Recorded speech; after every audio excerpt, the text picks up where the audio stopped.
देश में इस वक्त सबसे बड़ी चिंता है कोरोना की तीसरी लहर। अंदेशा है कि तीसरी लहर का सबसे ज्यादा असर बच्चों पर होगा। इसके लिए सरकारों के साथ साथ कुछ सुपर हीरो पहले ही तैयारियों में जुट गए हैं।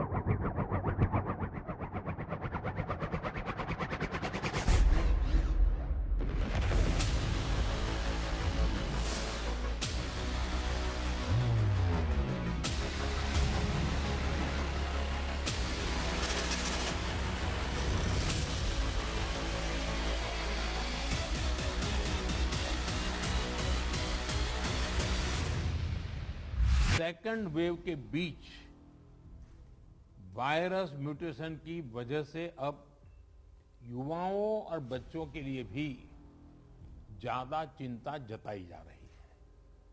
अभी तक हमारी जो रणनीति रही है, आपने जिस तरह फील्ड में काम किया है, उसने इस चिंता को उतना गंभीर होने से रोकने में मदद तो की है, लेकिन हमें आगे के लिए और अधिक तैयार रहना ही होगा।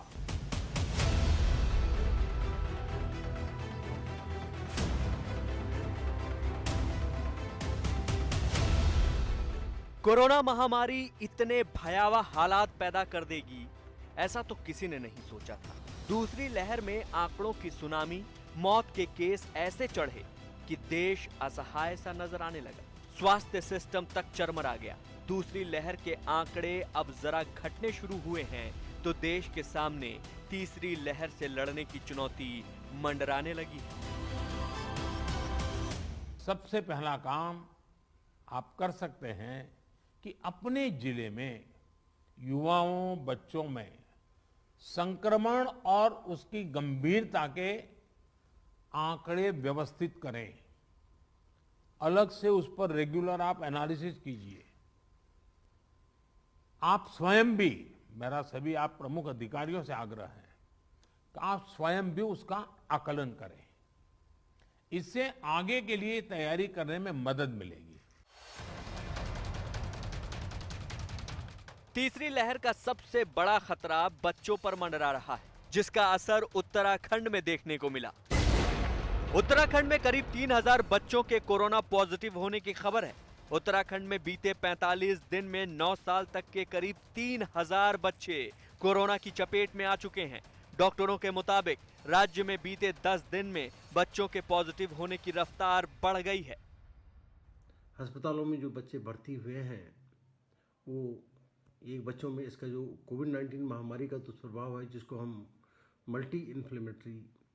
मल्टी सिस्टेमिक इन्फ्लेमेटरी सिंड्रोम भी कहते हैं, उसका असर बहुत ज़्यादा बच्चों में नहीं देखा गया और साधारण सुरक्षात्मक तौर पर जो इलाज लक्षणों के आधार पर बच्चों को दिया जाता है, उससे बच्चों में सुधार आ रहा है। तीसरी लहर के बारे में डॉक्टरों का कहना है कि ये बच्चों के लिए घातक साबित होगी। संभावनाएं कही जा रही हैं, ऐसा नहीं कि वो आएगी ही, और आएगी तो कितनी बड़ी आएगी। मुझे लगता है कि सेकेंड वेव को प्रेडिक्ट करने में कहीं ना कहीं गलती हो गई हम लोगों से ना। पहले और दूसरे वेव में जो परिवर्तन था बच्चों में, इसको सोच करके एंटीसिपेट किया जा रहा है कि थर्ड वेव में और ज़्यादा इफेक्ट हो सकते हैं। और जो वेरिएंट नया फैला है इस समय, जो किसी भी कंट्री या किसी के नाम से लें, जो B.16172 की बात हो रही है, तो डेफिनेटली ये बच्चों में ज़्यादा इफेक्ट कर रहा है। दूसरी लहर के चोट से देश अभी उभर नहीं पाया कि तीसरी लहर का खतरा देश पर मंडराने लगा है। ऐसे में सरकार के साथ साथ इस बड़े खतरे से निपटने की तैयारी में लोग सामाजिक स्तर पर भी जुट गए हैं।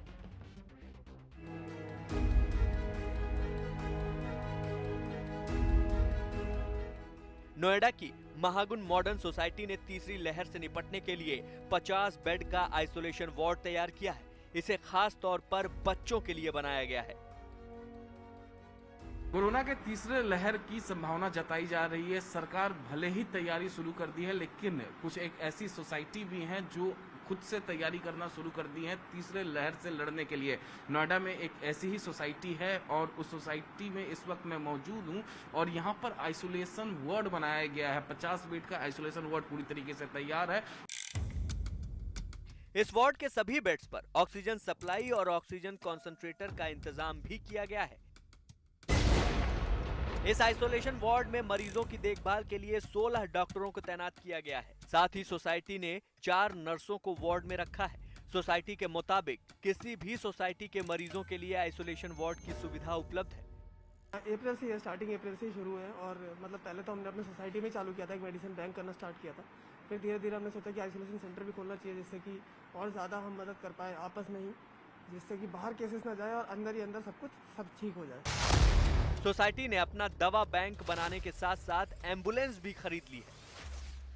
एम्बुलेंस जो इस सोसाइटी ने खरीदी है और ये एम्बुलेंस जो है यहाँ के आसपास के लोगों के सेवाओं के लिए है कि जो कोरोना का जो तीसरा वेव आएगा उस वेव से निपटने के लिए जिस तरीके से दूसरे वेव के दौरान जो अभी कुछ दिन पहले जो हालात बने हुए थे, ऑक्सीजन की कमी और तमाम जो दिक्कतें आ रही थी, वो दिक्कतें तीसरे वेव के दौरान ना आए जिस तरीके से आशंका जताई जा रही है, उस आशंका से निपटने के लिए यहाँ पर इस सोसाइटी ने एम्बुलेंस ले लिया है। महागुण मॉडर्न सोसाइटी के प्रेसिडेंट के मुताबिक एम्बुलेंस खरीदने में 20 लाख रुपए खर्च हुए, जबकि आइसोलेशन वार्ड बनाने में तकरीबन 40 लाख अब तक खर्च हो चुके हैं। हाउसिंग सोसाइटी में बनी ये सुविधा लोगों के चंदे से तैयार की गई है। पिछले 10-15 दिन से लगे हुए थे, पहले तो स्ट्रगल चल रही थी, अब तैयारियां पूरी हैं, बेड लगा दिए गए हैं, ऑक्सीजन प्लांट की पाइपलाइन सारी कर दी गई है और ऑक्सीजन कंसंट्रेटर खरीद लिए गए हैं और ऑक्सीजन सिलेंडर हमारे पास पहले से ही थे। उन सबको जो हम सोसाइटी में बांटते थे, घर घर देते थे, अब हमने सोचा कि आइसोलेशन वार्ड में ही रख देंगे क्योंकि पेशेंट यहीं आ जाएंगे सारे। दवाइयों का बैंक खोल रखा था हमने पहले, उसको अब हमने यहाँ पर शिफ्ट कर दिया है। लोगों को हम फ्री मेडिसिन भी देते हैं। महामारी के इस भयावह दौर में जब लोग आसपास बैठने से कतरा रहे हैं, उस दौर में महागुण सोसाइटी की ये मदद बहुत से लोगों की जान बचा सकती है। महागुण मॉडर्न सोसाइटी की तरह ही अब कोरोना मरीजों के मदद के लिए IIT, IIM और एम्स के पूर्व छात्र सामने आए हैं। इन सभी पूर्व छात्रों ने दक्षिणी दिल्ली के छतरपुर में एक आइसोलेशन सेंटर बनाया है। इन सभी पूर्व छात्रों ने मिलकर AIR फाउंडेशन बनाया है और इस फाउंडेशन के तहत चंदा इकट्ठा करके करीब 1 करोड़ रुपए का फंड जुटाया है। अभी इस सेंटर में 80 बेड की व्यवस्था की गई है। फाउंडेशन का मतलब है alumni of Indian institutes for Covid relief. ये ट्रस्ट हिंदुस्तान के जितने बड़े एजुकेशनल इंस्टीट्यूट्स हैं जैसे कि IIT, एम्स, IIM, मैमसी, इस तरह के सभी इंस्टीट्यूट्स के एलुमनाई ने मिलकर इसे बनाया है। सेकेंड वेव से बहुत घातक तरीके से लोगों को बीमार हो रहे थे और हेल्थ इंफ्रास्ट्रक्चर हमारा बहुत ज़्यादा प्रेशर में आ गया था, तो हमने ये एयर फाउंडेशन बनाई जिसका प्राइम ऑब्जेक्टिव यही था कि कैसे लोगों की मदद की